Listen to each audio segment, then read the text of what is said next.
From our archives, the Billy Graham Classics.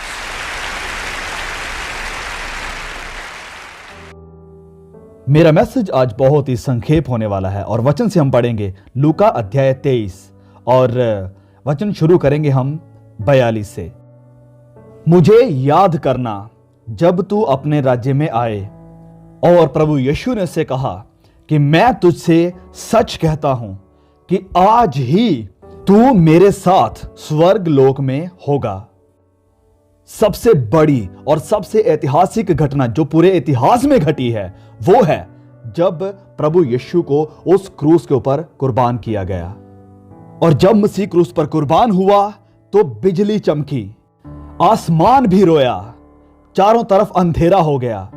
जब उसके हाथों में कील ठोके गए हैं, जब उसके बदन में वो भाला लगाया गया और जब उसके पैरों में कील ठोके गए, और प्रभु यीशु आसमान और पृथ्वी के बीच में लटका हुआ है और वह हमारे कष्ट को झेल रहा है। और सिपाहियों ने उसे जेल से बाहर निकाला और एक शाही वस्त्र उसे पहना दिया और 2-3 बार उसे पीटा गया है। और फिर उन्होंने 2 और अपराधियों को उसके साथ लिया है, ये 2 जो उसके साथ क्रूस के ऊपर लटकने वाले थे। और फिर वह उसे यरूशलेम के बीचों बीच लेकर गए और फिर इनके साथ एक तख्ती, एक बोर्ड लगाया जाता था जिससे यह मालूम होता था कि ये लोग जो क्रूस को उठाए हुए हैं इनका अपराध क्या है। और फिर प्रभु यीशु फिसलते हैं और गिरते हैं क्योंकि खून बह जाने के कारण वह कमजोर हो चुके थे। और सिपाहियों ने एक अफ्रीकन को मजबूर किया कि वह उसकी क्रूस को उठाए। और जब तक यह मनुष्य का इतिहास रहेगा हम हमेशा इस बात को याद रखेंगे कि यह एक अफ्रीकन था जिसने मदद की थी प्रभु यीशु की क्रूस उठाने में। बहुत से आज लोग हैं जो ये कहते हैं कि क्रिश्चियनिटी अंग्रेजों का धर्म है। इस बात पर विश्वास ना करें। वह सब जो प्रभु यीशु के ऊपर विश्वास करते हैं वह उन सब लोगों का है।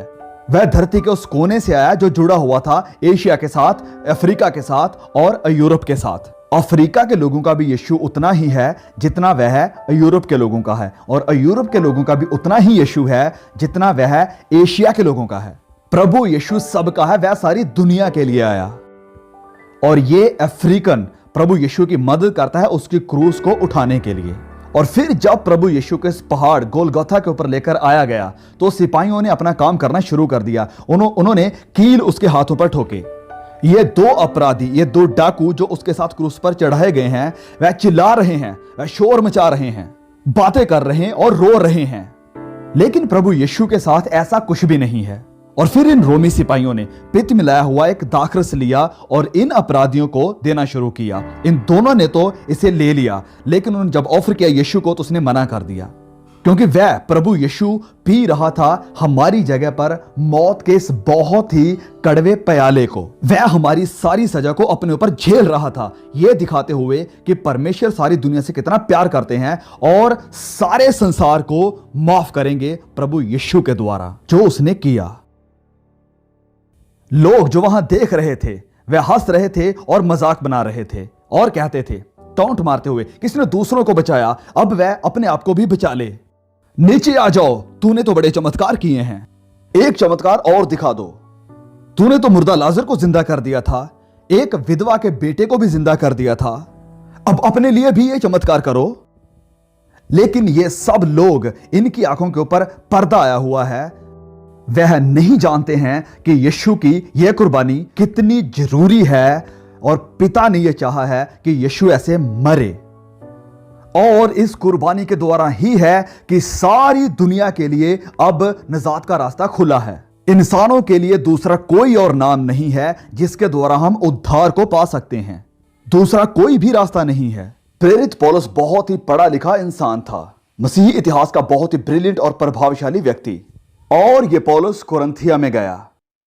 अन्य जाति, पढ़े लिखे, अनैतिक कुरिन्थिया के लोग, पुराने समय में यूनिवर्सिटी का सेंटर था ये।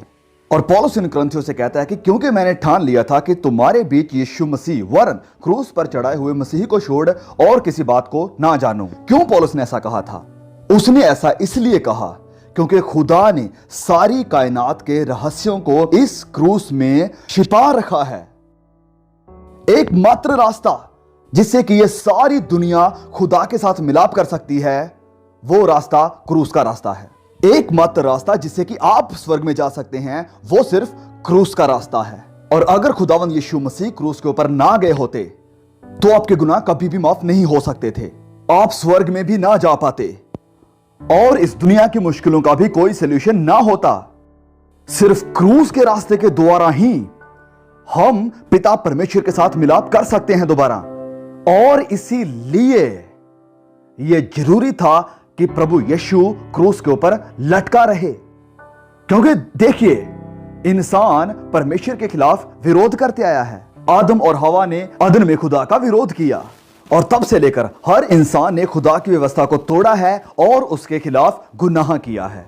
और इसकी वजह से इंसान और खुदा के बीच में जुदाई है, और इंसान का खुदा के साथ जुड़ने के लिए एक ही रास्ता है, और वो है प्रभु यीशु के द्वारा।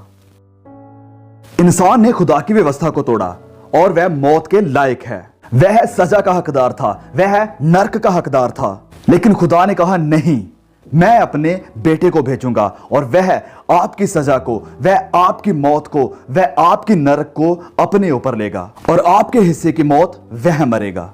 और अगर आप मेरे इस बेटे पर ईमान लाते हैं तो मैं आपके गुनाहों को माफ कर दूंगा, मैं आपकी जिंदगी को बदल दूंगा, और आपको अंदरूनी शांति, आनंद और संतुष्टि दूंगा, जिसे कि आप कहीं और नहीं पा सकते।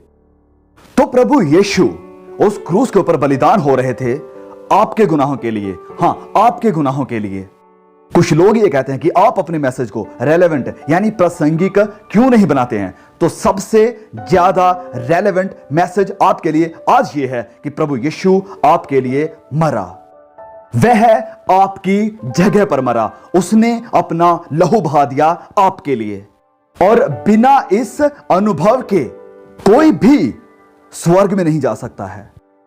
हां, प्रभु यीशु क्रूस के ऊपर कुर्बान हुए और लोग उसके ऊपर हंसे और उसका मजाक भी बनाया। और दो लोग जो इस यीशु के विषय में बातें कर रहे थे और उसे करीब से देख रहे थे, वह ये दो अपराधी थे जो यीशु के साथ मर रहे थे क्रूस के ऊपर, और इनमें से एक उसका मजाक बना रहा था, और इनमें से एक अजीब तरीके से शांत था।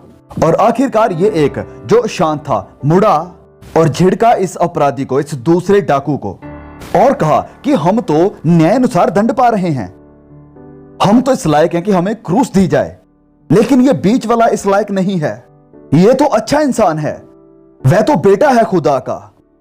और फिर वह यीशु की तरफ मुड़ा और प्रभु यीशु से बहुत ही अजीब, बहुत ही हैरान कर देने वाली और बहुत ही महत्वपूर्ण बात कही।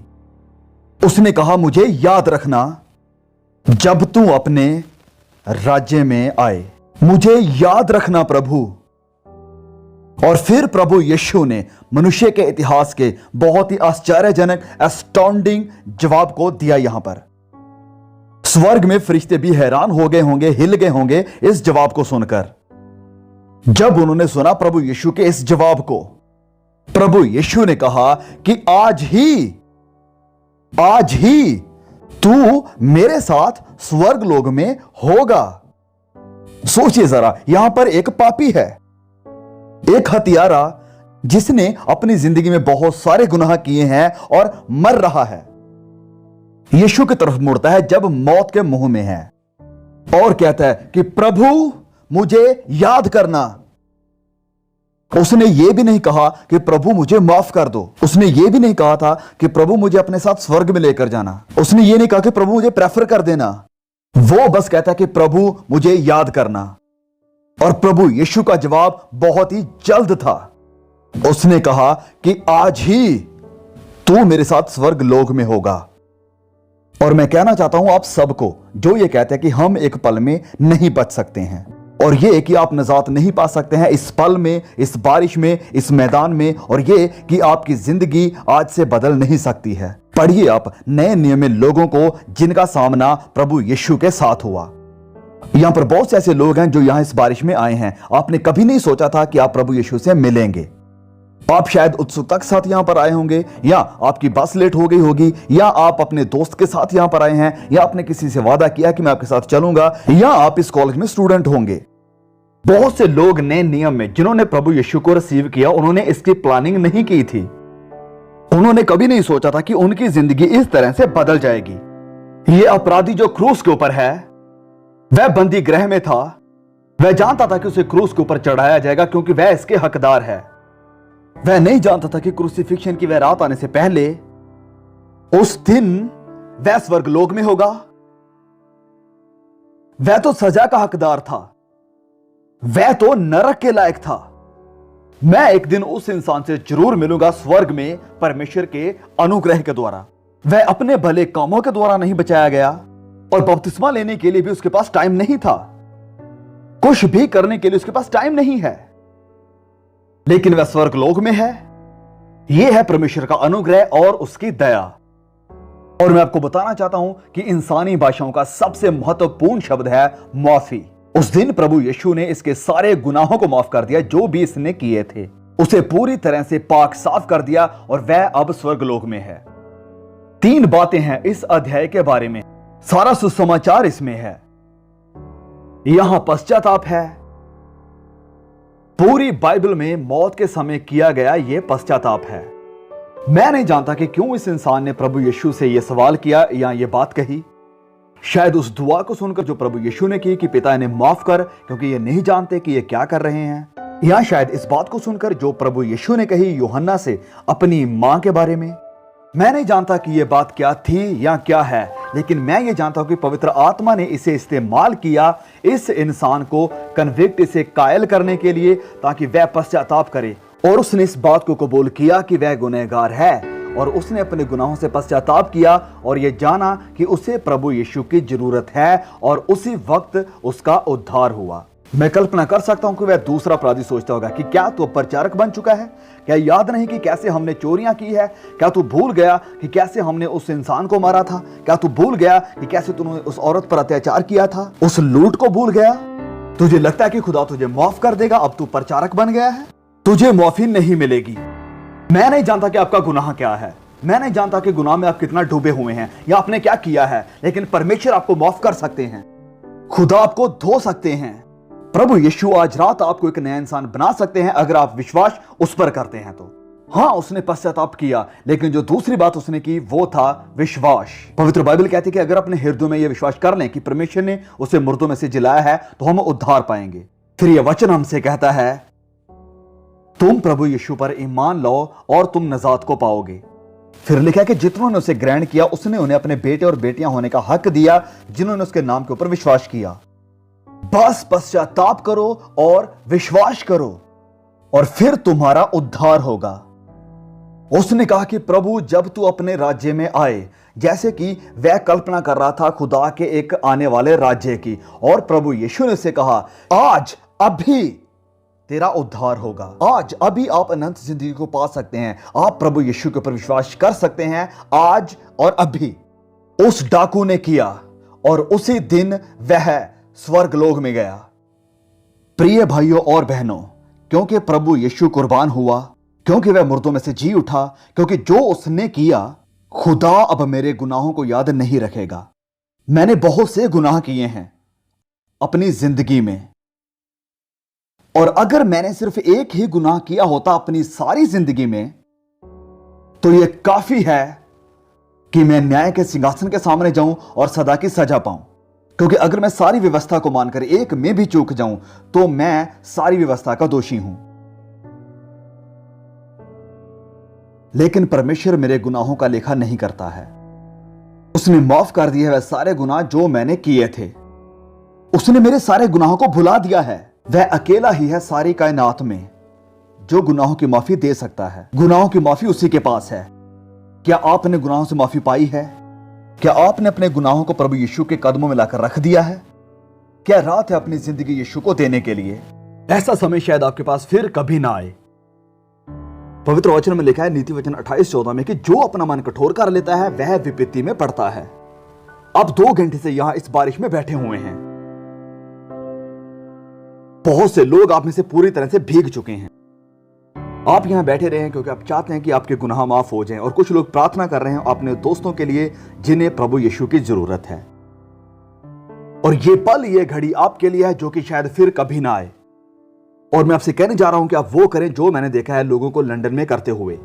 जो कि मैंने देखा है अलग अलग देशों में, अलग अलग जगहों में लोगों को करते हुए मैसेज के बाद। मैं आप सभी से कहता हूं, जो भी यहां पर बैठे हुए कि खड़े हो जाएं अपनी जगह पर अभी। आइए यहां सामने इस बारिश के चलते हुए और यहां आते हुए आप ये कहिए कि मैं चाहता हूं कि प्रभु यीशु मेरी जिंदगी में आ जाएं और मेरे सारे गुनाह माफ हो जाएं। मैं जानना चाहता हूं कि मैं स्वर्ग जाऊंगा। मैं आज निश्चय करना चाहता हूं कि जब मैं न्याय के सामने खड़ा हूं तो मैं दोषी ना ठहरूं। मैं चाहता हूं कि मेरी जिंदगी प्रभु यीशु की सामर्थ के द्वारा बदल जाए। मैं कहता हूं आप सभी भाइयों को, बहनों को, जवानों को कि आइए अब सामने आइए। परमेश्वर ने आपके साथ बात की है, आपको प्रभु यीशु की जरूरत है और ऐसे पल को आप कभी नहीं भूलेंगे। ओके, तो अब जबकि सब ये लोग कमिटमेंट के लिए अपनी जिंदगी खुदा को देने के लिए सामने आ रहे हैं, तो मैं आपसे भी कहना चाहता हूं कि अगर आपने पूरी तरह से अपनी लाइफ को प्रभु यीशु के हाथों में नहीं दिया है, अगर आपकी जिंदगी में कोई भी गुनाह है और आपको लगता है कि ये बहुत बड़ा है, खुदा इसे माफ नहीं कर सकते हैं, तो प्लीज आज ही अपनी जिंदगी उसके हाथों में दे दीजिए, क्योंकि आपका गुनाह प्रभु यीशु की कुर्बानी से, उसके लहू से बड़ा नहीं है, उसकी सामर्थ से बड़ा नहीं है। उसका प्यार महान है, उसकी दया महान है। प्लीज अपने आप को खुदा के हाथों में दे दीजिए। और मैं कहना चाहता हूं कि बहुत से भाई बहन कहते हैं कि बिली ग्राहम का, पॉल वॉशर का और ऐसे महान प्रचारकों के वीडियोस को डब कीजिए, ट्रांसलेट कीजिए। सो इसके लिए बहुत ही टाइम लगता है, बहुत वक्त लगता है और गर्मी भी थी और गर्मी की वजह से नहीं हो पा रहा था। अब कि जब मौसम चेंज हो चुका है, सो लगातार हम कोशिश करते रहेंगे कि बिली ग्राहम के, पॉल वॉशर के या और भी हमारे जो बढ़िया महान प्रचारक हैं, बिब्लिकली साउंड हैं, हम उनके मैसेजेस को, उनकी टीचिंग को आपके सामने लेकर आते रहें। प्लीज़ हमें आपकी सपोर्ट की बहुत ज़्यादा ज़रूरत है। आपकी सपोर्ट प्रार्थना की सपोर्ट है, आपकी सपोर्ट इन वीडियोस को, मैसेजेस को और भाइयों बहनों तक और लोगों तक पहुंचाने की ज़रूरत है। सो प्लीज़ वीडियोस को शेयर जरूर कीजिए, क्योंकि इसमें स्पेशली डबिंग में, ट्रांसलेटिंग में बहुत टाइम लगता है। इस वजह से प्लीज़ जो मेहनत कर रहे हैं, हम चाहते हैं कि ये मेहनत सिर्फ थोड़े से लोगों तक ही ना रहे, बल्कि बहुत से लोगों तक पहुँच सके। सो प्लीज़ आप सबसे मेरी रिक्वेस्ट है कि वीडियोज़ को ज़्यादा से ज़्यादा शेयर जरूर कीजिए। जल्द मिलेंगे एक और नए वीडियो के साथ। God bless you all, see you again.